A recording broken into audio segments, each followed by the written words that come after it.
देवेंद्र जी, हमने लगातार सुना है कि हम वोट जिहाद की बात कर रहे थे, पर अभी आपने एक वीडियो दिखाया, वो क्या समझना चाहिए जनता को उसके बारे में? देखिए, जो मिस्टर नोमानी है, उलेमा काउंसिल के पर्सनल लॉ बोर्ड के प्रमुख, उन्होंने तो सीधा ऐलान कर दिया कि हम वोट जिहाद कर रहे हैं और हमारे सिपा सालार शरद पवार जी है और हमारे अजीम सिपा सालार उद्धव ठाकरे जी है और हमारे अजीम सिपा सालार राहुल गांधी है। तो जो हम कह रहे थे वो बात बिल्कुल सच है। ये लोग इधर सेक्युलर बनते हैं और उधर केवल और केवल माइनॉरिटी के तुष्टीकरण का उपयोग करते हुए ये वोट लेना चाहते हैं। और 17 मांगे दी, उन 17 मांगों में कैसी मांगे?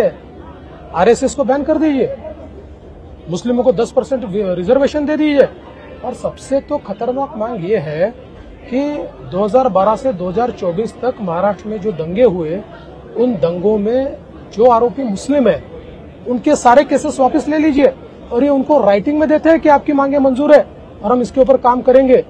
ये किस और हम जा रहे हैं लोकतंत्र में?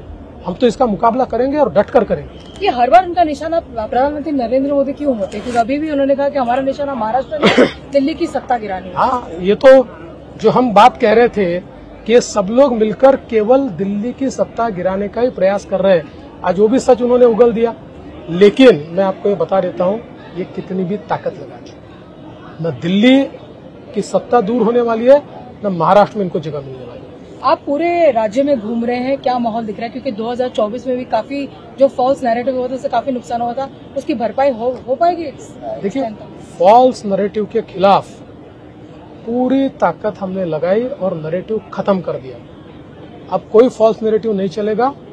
लोगों में ये भावना है कि हमारी यूती की सरकार ने अच्छा काम किया है, जनता हमको चुनकर देना चाहती है, जनता हमको चुनकर देगी। अगर हम बात करें कि विपक्ष जिस तरह का फिर भी अभी भी नैरेटिव फैलाने की कोशिश करते, कभी राहुल गांधी बात करते हैं कि रिजर्वेशन को खत्म कर देना चाहिए, कभी उनकी पार्टी 10% रिजर्वेशन की बात करती है मुस्लिम्स के लिए, कभी कहते हैं कि मराठा रिजर्वेशन नहीं दिया। क्या है इनका? What is their whole? Are you confused that they are also confused about reservation? मैं यही कहूंगा कि भारत के इतिहास में किसी भी राष्ट्रीय पार्टी का इतना कंफ्यूज नेता मैंने देखा नहीं। He is one of the most confuse person, और इतने अंतर विरोध की बातें वो करते हैं और आजकल एक लाल संविधान लेकर घूमते हैं। ये लाल संविधान में पन्ने तो कोरे। तो जिस प्रकार की नौटंकी, नाटकबाजी ये लोग कर रहे हैं, ये कोई नैरेटिव नहीं सेट कर पाएंगे। इनको पता ही नहीं है महाराष्ट्र में मराठा समाज को रिजर्वेशन मैंने दिया और अभी शिंदे जी ने दिया और रिजर्वेशन चल रहा है। ये तो 40 साल इनकी सरकार थी, कई लोगों ने जान दे दी, इन्होंने इनकी जू तक नहीं रहेगी। इन्होंने कभी प्रयास नहीं किया रिजर्वेशन देने का। तो ये बोल वचन देने वाले लोग हैं।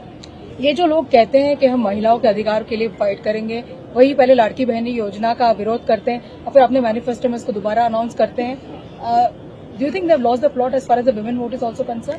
100% they have lost the plot, क्योंकि जब हमने लाड़की बहन योजना लाई तो ये कहते थे कि योजना गलत है, नहीं आ सकती है, उसका विरोध किया, हम इसको खत्म कर देंगे बोला, और फिर ये भी कहा कि इसके लिए तो पैसे नहीं है, आ ही नहीं सकते, महाराष्ट्र की अर्थव्यवस्था खत्म हो जाएगी, और फिर बाद में खुद ही कहते हैं कि ये 1,500 दे रहे तो हम 3,000 देंगे। तो मुझे लगता है इनको एक आदत हो गई है। क्या होता है कि जो सही आदमी होता है ना, उसको झूठ बोलने में शर्म लगती है, इनको शर्म ही नहीं आता झूठ बोलने में, ये प्रॉब्लम है। देवेंद्र जी, आप भी बहुत सारे पर्सनल अटैक्स का फेस करते हैं। अभी कन्हैया कुमार है, कांग्रेस के नेता, उन्होंने आपकी बीवी के बारे में ऑब्जेक्शनेबल टिप्पणी करी। शाइना एनसी को भी ऑब्जेक्शनेबल कमेंट किया गया। एक तरफ प्रियंका गांधी वाड्रा कहती है कि मैं लड़की हूँ, लड़ सकती हूँ, दूसरी तरफ राहुल गांधी कहते हैं मोहब्बत की दुकान। पर जिस तरह के उनके बयान उनके नेता के द्वारा आता है, दिखता है कि कहीं ना कहीं ये सारे इनके जो थॉट प्रोसेस है वो बिल्कुल जमीन पर अलग है और बातों में अलग है। इनके बयान, ये इनके हाथ में जो संविधान है वो जितना खाली है उतना ही खाली और खोखले इनके बयान है। और जहां तक मेरा सवाल है, मैंने तो पिछले 5 सालों में, चाहे वो कांग्रेस हो, चाहे उद्धव ठाकरे की पार्टी हो, चाहे शरद पवार की पार्टी हो, या इनके सारी ट्रोल आर्मी हो, इनकी इकोसिस्टम हो, इन सब ने मुझे, मेरी पत्नी को लगातार ट्रोल किया, लगातार हमारे ऊपर गंदे प्रकार के मीम बनाए, घोस्ट अकाउंट्स तैयार करके उसके माध्यम से जितने नीचे जा सकते थे उतने नीचे गिरकर उन्होंने काम किया।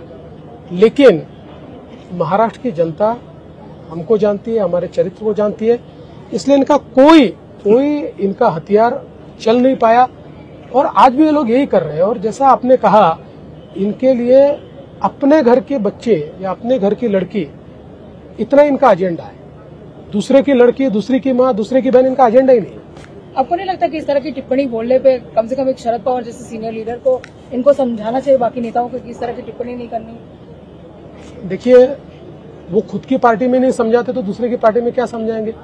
उनकी पार्टी की तो सबसे बड़ी आर्मी है जो अत्यंत अभद्र, और मैं तो गृह मंत्री हूँ, मैं चाहूँ तो आपको लिस्ट दे दूंगा कौन से हैंडल उनके और क्या उसके ऊपर टिप्पणी आती है। लेकिन हमने ये तय कर दिया कि भाई पॉलिटिक्स में पेशेंस इज अ वर्च्यू। हम इनको जवाब अलग तरीके से देंगे, हम दे रहे हैं।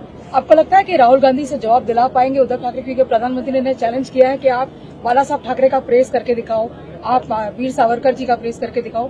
आपको लगता है कि इस चैलेंज में उभर पाएंगे उद्धव ठाकरे? देखिए, इसलिए नहीं उभर पाएंगे कि कई बार ऐसा होता है कि किसी के साथ दोस्ती होती है तो उसके गुण अपने को लग जाते हैं। उद्धव जी का ऐसा ही हुआ है। उद्धव जी ने स्वयं ही हिंदू हृदय सम्राट बोलना छोड़ दिया। अब वंदनीय शिवसेना प्रमुख बाला साहब ठाकरे कहा जाता है। जब वो खुद नहीं कर रहे हैं, अपने पिता को वो खुद हिंदू हृदय सम्राट नहीं कहना चाहते, तो वो कहां से राहुल गांधी से कहलवाएंगे? उल्टा राहुल गांधी ने उनको कहा कि नहीं कह सकते आप, बंद कर दिया उन्होंने कहना। एक सवाल ये भी बनता है क्योंकि फाइनेंशियल कैपिटल है मुंबई और महाराष्ट्र एक बहुत बड़ा राज्य है।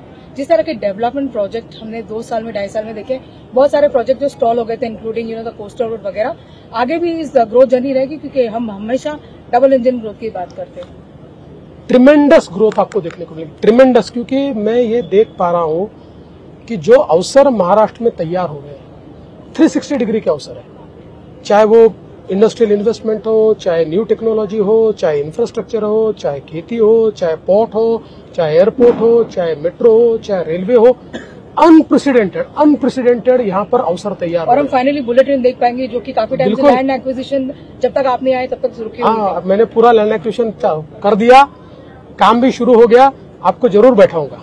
Final question to you Uddhav ji से और महाविकास आघाड़ी के जो नेता है जो इस टाइम नर्वस फील कर रहे हैं, कॉन्फिडेंट फील कर रहे हैं, आप क्या कहना चाहेंगे? देखिए, मैं इतना ही कह सकता हूँ, वो नर्वस है या कॉन्फिडेंट है मुझे पता नहीं है, लेकिन हम पूरे तरीके से आश्वस्त हैं, कॉन्फिडेंट है, क्योंकि जनता में जा रहे हैं तो जनता का जो आशीर्वाद मिल रहा है वो हमारा कॉन्फिडेंस बढ़ा रहा है। हम कॉम्प्लेसेंट नहीं है, हम ये मानते हैं कि कोई भी चुनाव टफ होता है, बट हमको एज दिख रही है, लोगों का प्यार दिख रहा है। हमें एक सवाल आपसे जरूर पूछना पड़ेगा, हालांकि I know that you are very good at ducking questions. ये जो भारतीय जनता पार्टी के जो कार्यकर्ता है वो चाहते हैं कि इस बार भाजपा का मुख्यमंत्री बने, आपके बीच खड़े चाहते हैं आप मुख्यमंत्री बने, क्या कहेंगे उनसे? हर पार्टी के कार्यकर्ता को ये हमेशा ही लगता है कि अपनी पार्टी का मुख्यमंत्री बनना चाहिए। तो आज नहीं, जब भी हम राजनीति में होते हैं, हमारे पार्टी वालों को ये लगता है कि अपना मुख्यमंत्री होना चाहिए। लेकिन हमारे अलायंस ने तय कर लिया है और हमारे नेता और देश के गृह मंत्री अमित शाह जी ने ये घोषित किया है कि चुनाव के बाद तीनों पार्टियां साथ में बैठेगी और इसका फैसला करेगी। मुझे ऐसा लगता है कि हमने उसका इंतजार करना चाहिए। 23 तारीख को पूर्ण बहुमत आएगी? ऐसा लग तो रहा है आएगा।